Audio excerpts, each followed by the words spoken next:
السلام علیکم ورحمۃ اللہ وبرکاتہ۔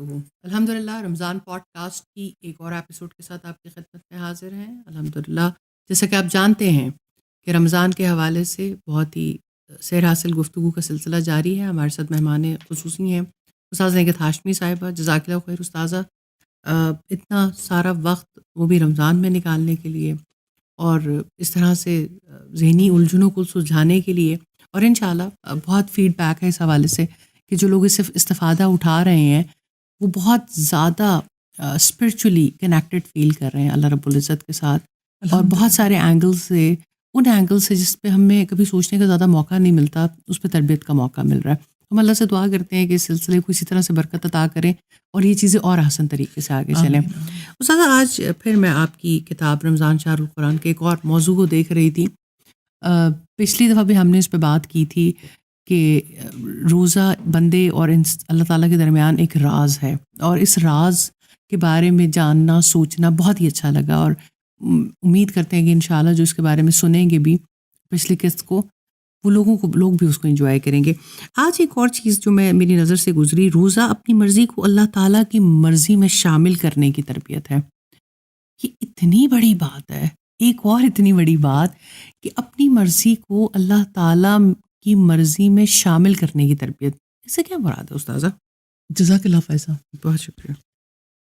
الحمدللہ، یعنی دوہرا فائدہ ہو رہا ہے۔ یعنی آپ جو اسٹڈی کر رہی ہیں، آپ اس کو سارے لوگوں کے درمیان لے آتی ہیں الحمدللہ، اور آپ نے بات کی راز کی کہ روزہ بندے اور رب کے درمیان راز ہے، تو اقبال کہتا ہے یہ راز کسی کو نہیں معلوم کہ مومن قاری نظر آتا ہے، حقیقت میں ہے قرآن۔ سبحان اللہ۔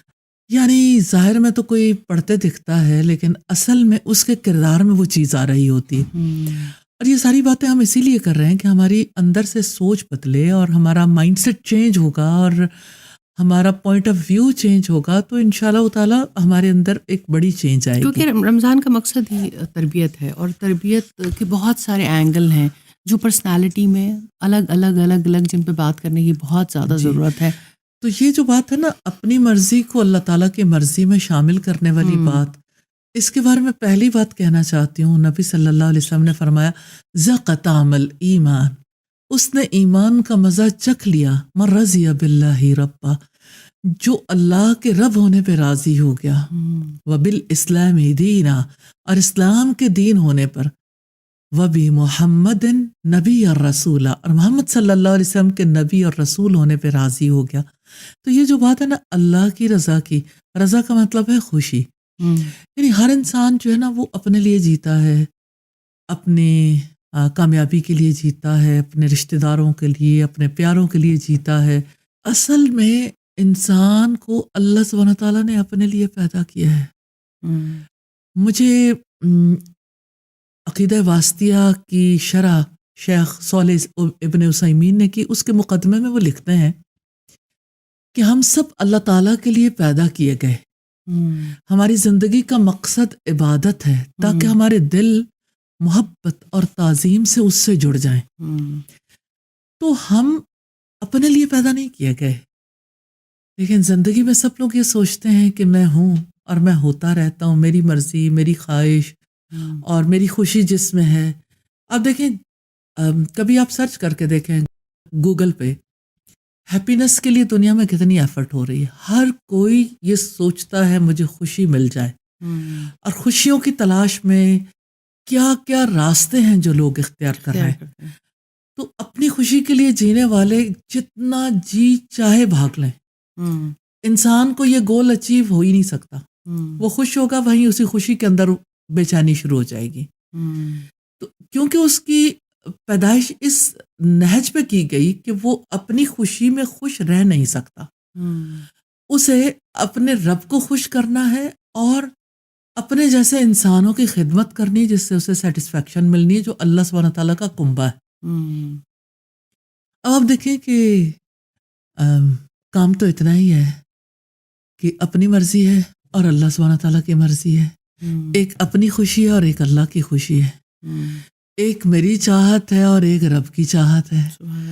تو اپنی چاہت، اپنی مرضی، اپنی خواہش، اپنی ول، اپنے پاس جو کچھ ہے اس کو سرنڈر کرنا ہے. یہ سرنڈر کرنا اسلام ہے. جیسا کہ حضرت ابراہیم علیہ السلام سے اللہ سبحانہ تعالیٰ نے پوچھا تھا کہ کیا تم نے اپنے آپ کو اللہ کے سپرد کر دیا؟ تو انہوں نے کہا تھا اسلمت لرب العالمین، کہ میں نے اپنے آپ کو اللہ کے سپرد کر دیا، اللہ کے حوالے کر دیا. تو حوالے کیا چیز کرنی؟ مرضی. تو روزہ جو ہے نا وہ انسان کو یہ سکھاتا ہے کہ اپنی مرضی کو اللہ سبحانہ تعالیٰ کی مرضی کے آگے کیسے سرنڈر کرنا، کیسے اس میں شامل کرنا. تو جنگ ہی یہی ہے، بڑے مشہور جملے ہیں اور تلخ بھی ہیں. میرا جسم میری مرضی، میری مرضی میں جہاں مرضی جاؤں، میری مرضی میں جو مرضی کھاؤں، میری مرضی میں جو مرضی پیوں، میں جیسی مرضی لگوں، میں جیسے مرضی رہوں. یعنی یہ کوئی چھوٹا مسئلہ نہیں ہے، آج کی انسانیت کا بہت بڑا مسئلہ ہے کہ میں یہ میں اپنے لیے جیتی ہوں. بڑا پرانا مسئلہ ہے. جی ڈیفینیٹلی، کیونکہ آسمانوں پہ یہ مسئلہ شروع ہو گیا تھا. بالکل جب اللہ سبحانہ تعالیٰ لیکن اب شاید اس کی ہائی بہت زیادہ ہے، یا جس طرح مجھے لگتا ہے کہ بہت سارا کام ہوا لیکن ہر دور کے ہتھ کنڈے فرق ہیں. تو آج ہم سوشل میڈیا ابھی تھوڑی دیر پہلے پچھلے ہی دنوں 8 مارچ گزرا ہے اور مارچ کے مہینہ چل رہا ہے. تو ہم ابھی مجھے کسی نے تھوڑی دیر پہلے ایک ویڈیو بھیجی جس میں بہت زیادہ یہ جو ہمارے ہاں ایک فساد کی صورتحال اختیار کرتا چلا جا رہا ہے، ایک ایشو جو کہ ہمارے حقوق کے نام پہ اس طرح سے پریزنٹ کیا جاتا ہے کہ جس میں صرف بات ہی اپنی مرضی کی ہو رہی ہے. یعنی آپ کے حقوق اللہ رب العزت نے آپ کو ہر جگہ دیے ہیں اور اب آپ کو بحیثیت انسان بہت ہی قابل قدر بنایا ہے، اور آپ کی ذہنی اور آپ کی ہر طرح سے اس کی کیئر کے لیے اللہ تعالیٰ کے ہاں اللہ کی تعلیمات میں اتنا اہتمام موجود ہے. لیکن انسان کو پھر اپنے رب سے دور لے کے جا رہے ہیں. یعنی اس کو یہ والی بات کی طرف جانے ہی نہیں دے رہے. کوئی کہہ رہا ہے میں اپنی اولاد کے لیے جیتا ہوں، کوئی اپنے شوہر کے لیے جی رہا ہے، کوئی اپنی بیوی کے لیے جی رہا ہے، کوئی اپنے کیریئر کے لیے جیت رہا ہے، اور آخر میں پتہ نہیں چلتا کہ کس لیے جیتا ہوں. ہاں آخر میں پھر خالی آتا ہے. کیونکہ یہ والی ٹریننگ اپنے بچے کو، جیسے ہم نے رازوں پہ بات کی تھی کہ بندے اپنے رب کے ساتھ راز و نیاز سکھا دیں، تو یہ کتنا ضروری ہے کہ اللہ تعالیٰ کی اپنی مرضی کو اللہ تعالیٰ کی مرضی کے ساتھ شامل کرنا ہے. یعنی اپنی ہر کام کے اینگل کو بدلنا ہے. تو یہ بہرحال ایک مشقت والا کام بھی اور ذہن کا وہ رخ بھی ہے جس پہ شاید ہم لوگ نہیں سوچ رہے ہیں. دیکھیں فائزہ، میں یہ سمجھتی ہوں کہ اگر انسانی ہسٹری پہ نظر ڈالے تو آسمانوں پر ابلیس نے یہ بات کہی تھی، انا خیر من. اللہ سبحانہ تعالیٰ نے پوچھا تھا کہ جب میں نے آپ کو اپنے ہاتھوں سے بنایا، یعنی آدم کو اپنے ہاتھوں سے بنایا، آپ کو سجدہ کرنے سے کس نے روکا؟ ما منع کا اللہ تسجد. آپ کو کس نے روکا تھا کہ آپ سجدہ نہ کرو؟ تو اس نے یہ جواب دیا تھا کہ آپ نے اسے تو بنایا مٹی سے، مجھے بنایا آگ سے. آگ مٹی سے افضل ہے، انا خیر من، میں اس سے بہتر ہوں. یہ جو میں ہے نا، سیلف، جسے سیلف کہتے ہیں. آپ اس سیلف کے رخ دیکھیں. میں معذرت کے ساتھ ہو سکتا ہے بہت سارے لوگوں کو یہ بات اچھی نہ لگے، لیکن ہماری جو سائیکالوجی ہے نا اس میں ساری ڈیلنگ ہی سیلف کی ہے. اور آپ دیکھیں کہ آج سوشل میڈیا بھی سیلف پورٹریشن ہے، سیلفی کلچر ہے، سیلف لو، سیلف اسٹیم اور سیلف ایکچولائزیشن. اور ہے دراصل کیا؟ سیلفشنس ہے نا، خود غرضی. استاد اس پہ تو کافی ڈیبیٹ چھڑ سکتے ہیں، کیونکہ آپ نے صحیح کہا کہ اس پہ بہت سارے لوگ مائنڈ کر سکتے ہیں کہ سیلف اسٹیم اور سیلف ایکچولائزیشن ہی کے بارے میں تو سکھایا جاتا ہے کہ یہی تو انسانی راز، زندگی کے راز کو پانے کا طریقہ کار ہے. اگر آپ اپنے ہونے کو پا جاتے ہیں، لیکن ہم بھی بات وہی کر رہے ہیں. لیکن یہ ہے کہ آپ خود پرستی میں اور خودی میں بہت فرق ہے. خود پرستی اور خدا پرستی میں بہت زیادہ. خود پرستی میں اور خودی میں، یعنی اپنی self awareness is some thing different, self consciousness is some thing different. Self consciousness کیا ہے؟ کہ میں بندہ ہوں اور وہ میرا رب ہے، خود احتسابی. لیکن خود پرستی کے دین میں کیا ہے کہ میں ہی رب ہوں، انا الحق. دونوں میں بڑا فرق ہے. تو اسلام یہ چاہتا ہے کہ لوگ سیلف اویئرڈ ہوں، اپنے پوٹینشل کو پہچانیں، اپنے آپ کو جان کے اپنے رب کے آگے جھک جائیں. من عرف نفسہ فقد عرف ربہ، مشہور یہ بات ہے اور بڑی خوبصورت بات ہے، اگرچہ حدیث نہیں ہے، کہ جس نے اپنے آپ کو پہچان لیا اس نے اپنے رب کو پہچان لیا. تو سیلف اویئرنیس ہونا ایک فرق بات ہے، لیکن یہاں سیلف کی پوجا کرنا، اپنی ہر خواہش کی پوجا کرنا، خواہش پرستی. آپ دیکھیں جو بات کسی کے دل میں آتی، کھانے کو جی چاہے وہی کھانا کھا لیں، پہننے کو جی چاہے وہی پہن لیں، اور جیسی جی چاہے زندگی بسر کر لیں. کوئی اصول، کوئی ضابطہ، کچھ ایسی چیز نہیں ہے بیچ میں. تو نیچرلی یہ تو خواہش پرستی کا دین ہے، جبکہ اللہ سبحانہ تعالیٰ کی ڈیمانڈ یہ ہے کونوا عباد لی، کہ میرے بندے بن جاؤ. تو ہمیں اس دنیا میں کرنا کیا ہے؟ اللہ سبحانہ تعالیٰ کا بن کر جینا ہے. تو اللہ سبحانہ تعالیٰ کا بن کر جینا ہے، تو اس کا راستہ یہ ہے کہ اپنے آپ کو اللہ تعالیٰ کے آگے جھکانا ہے. آپ کی نماز کیا ہے؟ قیام لرب العالمین ہے. آپ کا رکوع اللہ کے سامنے، آپ کے سجدے اللہ کے لیے، آپ دعا اللہ سے کرتے ہیں، آپ اللہ کو یاد کرتے ہیں. آپ کا میموری کارڈ ہی اللہ سبحانہ تعالیٰ کی یادوں سے بھرا ہوا ہے. اور آپ نے زندگی میں جو کچھ کرنا ہے جو اللہ کو پسند ہے، ہر جگہ یو ہیو ٹو ڈیسائیڈ. بس آپ نے اپنی مرضی کو اللہ کی مرضی کے ساتھ شامل کر لینا ہے. دیکھیں، آپ کو یہ تسلیم کرنا پڑے گا بڑا کون ہے. آپ کو یہ فیصلہ کرنا پڑے گا کہ بات کس کی سچی ہے.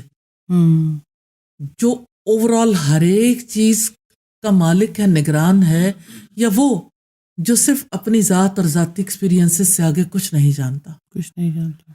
تو آج سب سے بڑا پرابلم یہ ہے کہ انسان کے اندر یہ بات سما گئی، ہوا بھر گئی ہے. اس کو لگتا ہے کہ میں ہی سب کچھ ہوں، میرا ارادہ، میری پھر ایک بات بتائیں، کیا جو خدا، جو اللہ کی مرضی کو اپنی مرضی میں شامل کرنے والا انسان ہے، وہ کیا زیادہ ہمدرد ہوگا یا زیادہ سخت ہو جائے گا؟ کیونکہ بہرحال یہ بڑی امپورٹنٹ بات ہے. دینداروں کے بارے میں ایک رویہ جو ابھر کے سامنے بھی آتا ہے، یعنی کہ جی، معذرت کے ساتھ میں یہ بات اسکرین پہ کر رہی ہوں، لیکن یہ بات ایک ریالٹی بھی ہے کہ جو لوگ دین اختیار کر لیتے ہیں وہ زیادہ سخت ہو جاتے ہیں. جو زیادہ تہجد گزار ہیں، جو زیادہ نمازی ہیں، آپ ان کے رویے دیکھیں، ان میں ہمدردی کا کانسیپٹ کم ہو جاتا ہے.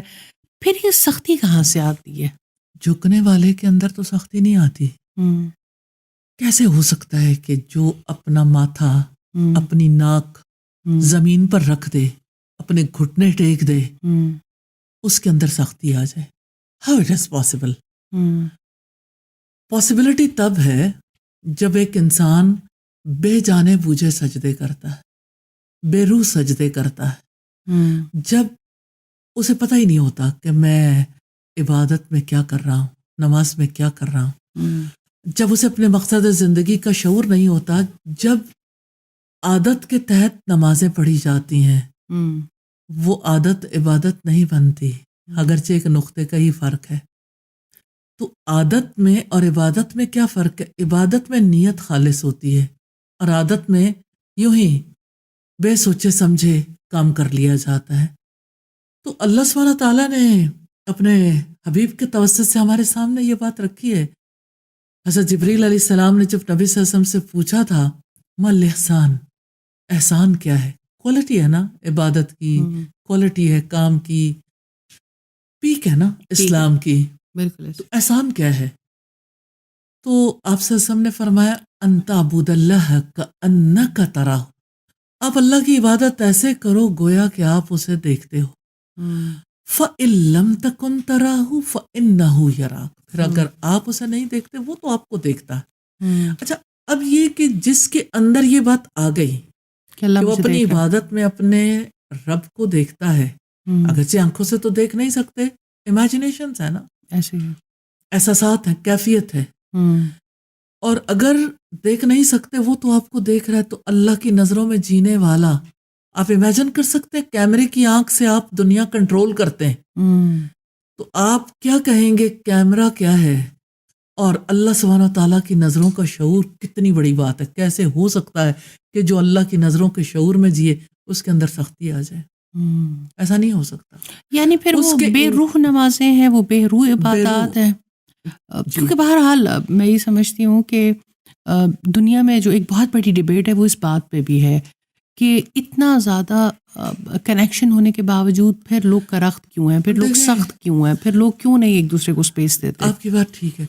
بات یہ ہے کہ کنیکشن ہے، پوائنٹ یہ ہے کنیکشن ہے، ریئل کنیکشن. آپ دیکھیں کبھی کبھی ایسا ہوتا ہے نا کہ آپ کے 3 فیز میٹر میں سے ایک فیز آ رہا ہے تو آپ بہت ساری چیزوں کو یوز نہیں کر سکتے، آپ اس طرح سے بجلی کا استعمال نہیں کر سکتے. تو کبھی کبھی ایسا ہوتا ہے کہ ادھورا کنیکشن جڑا ہوتا ہے اور اس سے آپ کی ساری مشینریاں فیل ہو رہی ہوتی ہیں.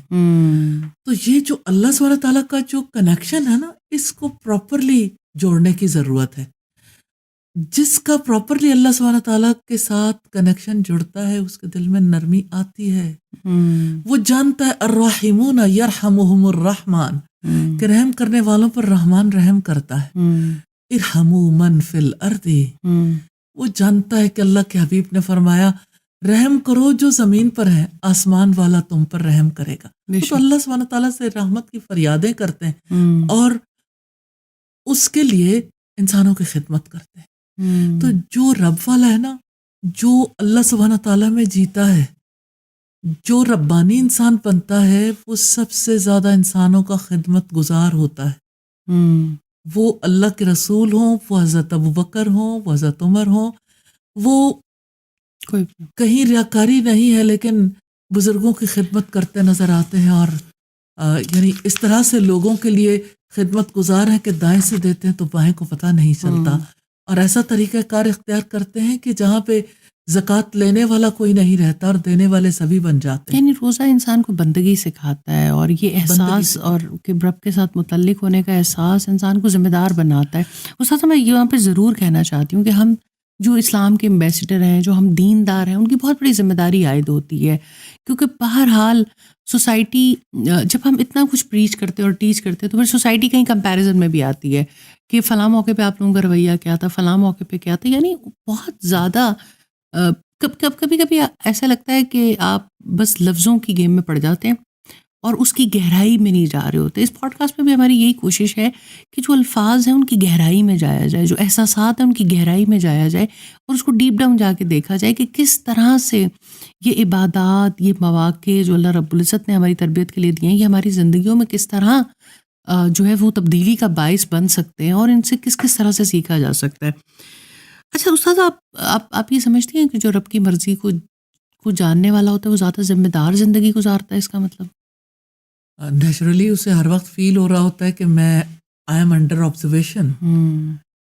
تو آپ ایک کیمرے کی وجہ سے ایک چینج کو فیل کرتے ہیں، تو اللہ کی نظروں کے شعور کے ساتھ آپ ذمہ داری کی پیک کو انڈرسٹینڈ نہیں کر سکتے کہ کہاں تک کوئی رسپانسبل ہو جاتا ہے. سیدنا ابوبکر کہتے ہیں کاش میں ایک پرندہ ہوتا، چرتا چگتا، اور میں یعنی اللہ سبحانہ تعالیٰ کو مجھے حساب نہ دینا پڑتا. اور سیدنا عمر کہتے ہیں کاش میں ایک موٹا تازہ مینڈا ہوتا، میرے دور دور سے لوگ مجھے دیکھنے آتے اور میرا بڑا ریٹ لگتا، میں بک جاتا، آدھا مجھے ذبح کر دیا جاتا، آدھا سکھا لیا جاتا، آدھا کھا لیا جاتا اور مجھ سے حساب کتاب نہ لیا جاتا. تو یہ اللہ سبحانہ تعالیٰ کا خوف ہے، یہ سب سے بڑی چیز ہے. یہ تو انسان کو اندر سے بدل کے رکھ دیتا ہے، اور جس کی وجہ سے کسی انسان کے ساتھ یعنی کسی قسم کی زیادتی کرنا تو دور کی بات ہے، ہر جگہ اسے احساس ہوتا ہے کہ کہیں کوئی ایسا عمل نہ ہو جائے جس کی وجہ سے میرا رب مجھ سے ناراض ہو جائے. تو ابھی تھوڑی دیر پہلے بھی یہاں پہ بات ہو رہی تھی کہ کسی ادارے میں کام کرنے والے کسی صاحب نے زیادتی کی اور اس کا کوئی واجب الادا رقم تھی. تو یعنی آپ یہ دیکھیں کہ خدا ترسی کتنی بڑی بات ہے اور اللہ سبحانہ تعالیٰ کا تقوی. تو جو مدیر تھے ادارے کے، انہوں نے کہا کہ انہوں نے جو کچھ کیا وہ اللہ تعالیٰ کے حوالے، اللہ تعالیٰ حساب لیں گے، لیکن ہمیں ان کے واجبات کو ہر صورت ادا کرنا ہے. تو آج کی دنیا میں بھی جو بھی تقوی رکھنے والے لوگ ہیں ان کے اندر سب سے زیادہ نرمی اور انسانوں کے لیے خیرخواہی ہے.